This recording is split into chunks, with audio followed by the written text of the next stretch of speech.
As we take a look at our future track, you can see that system that is developing towards our south and our west, expected to move into southern Illinois by around midnight, and then eventually moving into southwest Michigan by early tomorrow morning.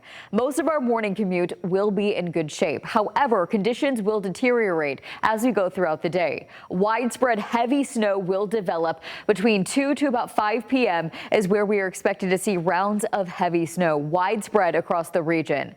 The most difficult travel will be likely overnight Friday and into Saturday morning as that low pressure system tracks directly through West Michigan, wrapping in snow Friday night and into early Saturday morning. That's when the system departs, but our lake effect snow starts. Lake effect snow will not end until this upcoming Wednesday. That's because of a blast of Arctic air that will allow for our lake effect snow to be heavy and persistent, with winds from the west and the northwest, allowing for our heaviest snow bands to be along and towards the west of US 131. We do fall under a winter storm warning from 10 a.m. Friday until 7 p.m. on Saturday. Branch County under a winter weather advisory. 8 to over 12 inches of snow will be possible between Friday and Saturday. So these are totals by Saturday night.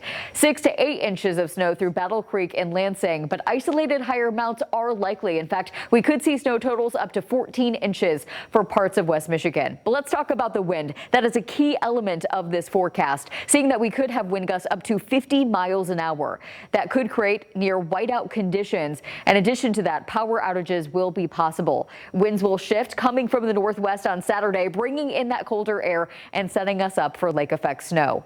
Because of our reduced visibility down to near whiteout conditions at times, in addition to our very slick travel, we have been placed under a major category when it comes to our storm severity, specifically over Grand Rapids and Kalamazoo.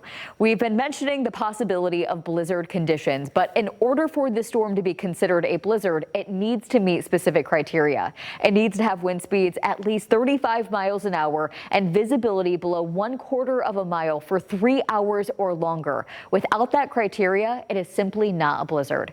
Arctic air will surge in after that storm departs, allowing for daytime high temperatures to be in the teens, overnight lows in the single digits, and feels like temperatures well below zero. That cold air is also going to allow for our heavy bands of lake effect snow to accumulate snow along and towards the west of US 131.